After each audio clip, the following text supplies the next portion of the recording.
প্রিয় দর্শক মণ্ডলী, আমি দৈনিক প্রদীপ শেখা থেকে আজকে আপনাদেরকে জানাবো আজকে বর্তমান পাইকারি পেঁয়াজের মূল্য কত, এই বিষয়টা আমি আপনাদেরকে এখন জানানোর চেষ্টা করব।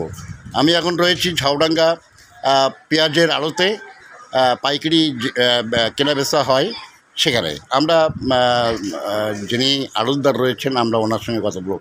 দাদা, আজকে পেঁয়াজের পাইকারি মূল্য কত? 65-66 কেজি? হ্যাঁ, 65 এবং 66। আর রসুন? 75-70-80।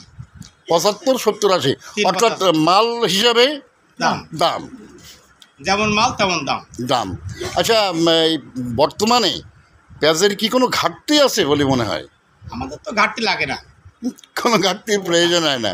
আমরা দেখা যায় 60 কিলো 62 বাজি, 65 কিলো 66 বাজি, একটা লাভল বিক্রি। আচ্ছা, আপনাকে অসংখ্য ধন্যবাদ। প্রিয় দর্শক মণ্ডলী, আপনারা শুনলেন আড়তদার যে কথা বললেন যে পেঁয়াজের মূল্য। আচ্ছা, একটা কথা জানতে চাইব, পেঁয়াজের মূল্য গত সপ্তাহের চেয়ে কি আজকে বেশি?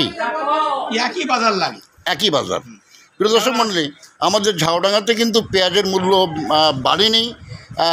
গত সপ্তাহে যে দাম ছিল আজকেরও কিন্তু সেই দামেই রয়েছে। প্রিয় দর্শক মণ্ডলী, সকলকে শুভেচ্ছা রইল। প্রিয় দর্শক মণ্ডলী।